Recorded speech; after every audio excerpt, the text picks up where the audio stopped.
Hace un tiempo hicimos un vídeo en el que clasificábamos a los creativos en función del tipo de creatividad que tenían.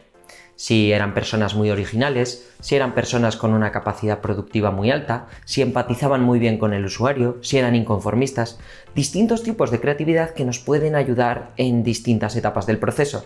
Sin embargo, ¿cuándo nos puede venir bien cada uno de ellos y cuándo se nos puede complicar las cosas si mezclamos a dos de estos perfiles? Eso es lo que vamos a ver hoy. ¡Comenzamos!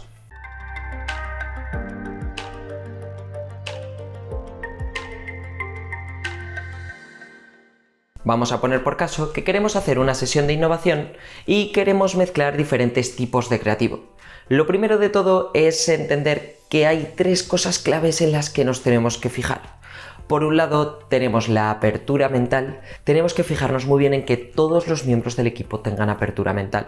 Si tenemos a personas sin apertura mental dentro de una sesión de innovación, nos la van a dinamitar. Entonces, no nos interesa contar con ese tipo de perfiles. Ese sería el primer filtro que tenemos que poner.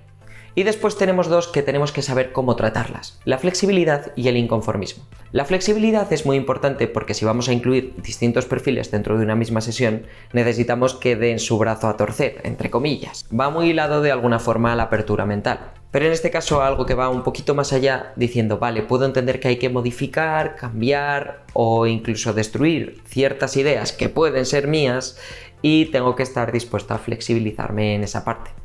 Y el inconformismo tenemos que saber cómo trabajarlo porque los perfiles inconformistas pueden ser súper útiles en fases avanzadas de sesiones creativas en las que ya nos toque filtrar y determinar el potencial de ciertas ideas, pero pueden actuar como bloqueo si estamos en las fases iniciales en las que lo que nos interesa es generar ideas sin criticarlas. Entonces, si tenemos a perfiles muy inconformistas dentro de una sesión creativa en la que lo que nos interesa es generar un alto volumen de ideas, tenemos que controlar que no empiecen a criticar.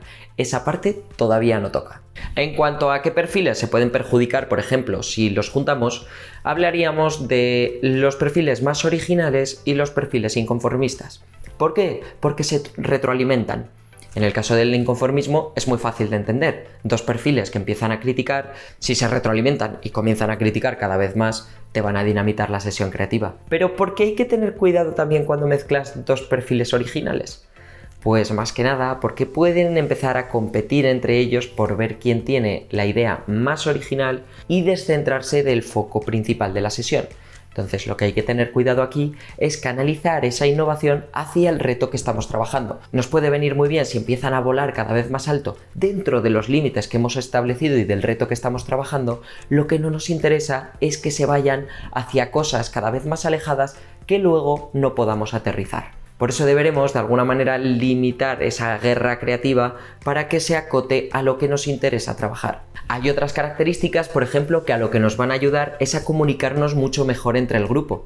Si somos un grupo en el que todos tenemos una capacidad alta de visualización o una capacidad alta de empatía, va a ayudar mucho a que nos comuniquemos mejor, porque si yo te hablo de los sentimientos del usuario y tú también estás empatizando con esos sentimientos, vas a comprender lo que te quiero decir. De la misma manera, si tengo una gran capacidad de visualización y te cuento detalladamente algo abstracto y tú también tienes una gran capacidad de visualización, vamos a ser capaces de entendernos y simplemente con palabras o con un pequeño boceto podremos avanzar en cosas que de otra manera supondrían un atasco y una necesidad de parar la sesión para explicar qué es lo que quieres decir. Por último, hay tipos de creatividad que se retroalimentan. ¿Qué quiere decir esto? Que si metemos a personas que tengan ese tipo de creatividad en la misma sesión, va a hacer que entre ellos sigan generando y generando y generando cada vez a mejor.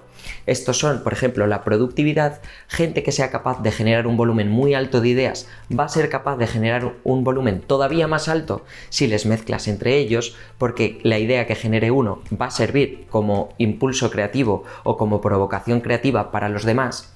Lo mismo con la capacidad de análisis-síntesis. Si queremos analizar cosas que funcionan en otros mercados para traerlos al nuestro y tenemos un grupo de personas con esas capacidades, nos va a facilitar mucho la tarea y el trabajo en equipo y va a hacer que generen resultados que individualmente no hubiesen conseguido generar. Y sucede lo mismo con la capacidad de redefinición, es decir, de buscar nuevos usos para ese producto o para ese servicio, y con la empatía, que también se retroalimenta cuando juntamos a grupos con esa característica. Sabiendo esto, os invito a reflexionar sobre qué perfiles tenéis dentro del equipo, cómo se podrían retroalimentar dentro de una sesión y saber para qué retos nos interesa juntar a ciertas personas del equipo y para qué retos no, o incluso en qué fases del proyecto sí que nos interesa incluir a ciertas personas y en qué fases no.